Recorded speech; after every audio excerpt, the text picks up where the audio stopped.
Hey guys, let's talk about this week's choice board. So, just like the last few weeks, you have 4 options. 3 of them are themes, 1 of them is materials. Let's take a look at them. You'll have to pick one to do for the week. Your themes are monochromatic, fantasy, food, or you could use only pens. So you get to pick which one you want. Let's go through some of these details. First off, monochromatic. What does that mean? Well, it's actually based off of some Latin roots.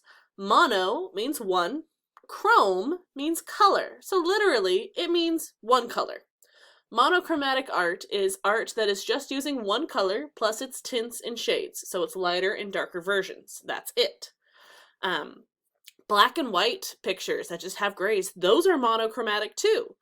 Or you can see all the examples off to the side over there. Each of those are monochromatic. So some things to keep in mind if you choose to do a monochromatic project is that some colors are easier to do than others.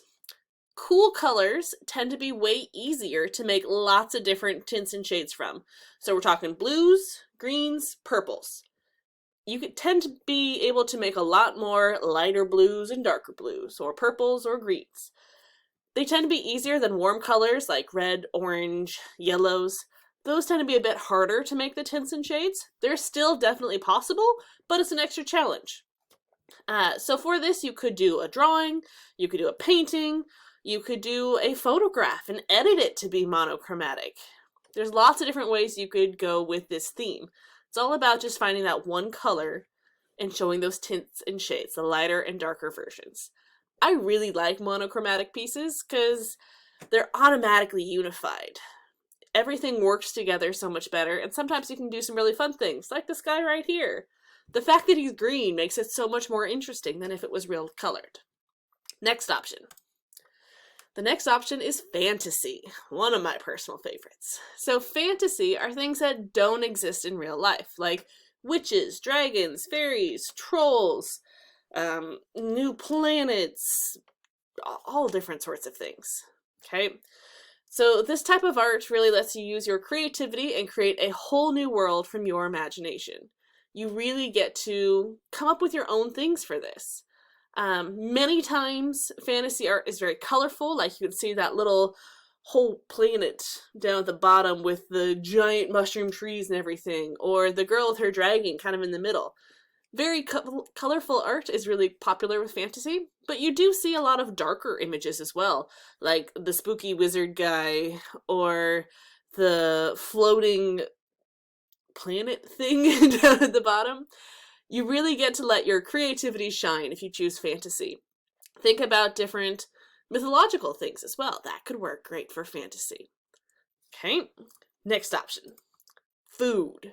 So, food has a lot more to it than just making art showing food, like the M&Ms or the avocado. It could also be making art from the food. So you can use food to paint, like the image right below me, where they use different sauces to paint on plates. That's a really fun way to do this. Or it could be like the ones over there, where they took the plates and they just stacked up the different food to make it look like different things.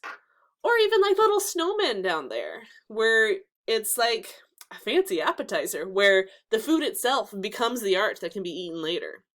So if you choose food as your theme, you got a few more options. You could just do things like the pop art of the pasta on the fork, or the candy spilling open. You could do a full still life of your full table set, like the one down in the bottom, like the classic artists. Or you can be more creative and use the food as your material itself. You got a little bit more freedom with this one. Just please keep in mind, as you see in my notes over there, if you're using food to make the art, like the condiment stuff or the arranging stuff, you need to make sure it's complex enough. Your project should still take about 2 hours, maybe 2.5 to make. So putting 2 strawberries and a banana for the mouth and calling it a face, that's not really cutting it, right? Let's put in a little bit more effort. Let's see what you can create with this. So food as your theme has a lot of different options for it. Last up is your material choice. So your material choice this week is pen. So if you want to use the material of pen, you could use this with any of the other themes as well. You could mix and match. Or you can choose to do whatever type of art you want. The key thing is here, your final piece has to be all pen. Okay, it can be any type of pen, black pen, blue pen, colorful gel pens, whatever. You want to really make sure you're still adding lots of value into your pieces though. So you want to have those lighter areas and darker areas. Even if it's just filled in big lines or really thin small lines to show the dark and the light, you still have to include some value. That's what's going to make your piece look better. So there's 3 main techniques to do that: hatching, cross-hatching, and stippling. If you follow the other link that links you back into this slideshow, there is a video that I created talking about how to do those different techniques and some tips and tricks for drawing out your projects. Keep in mind, your final piece should have no pencil marks.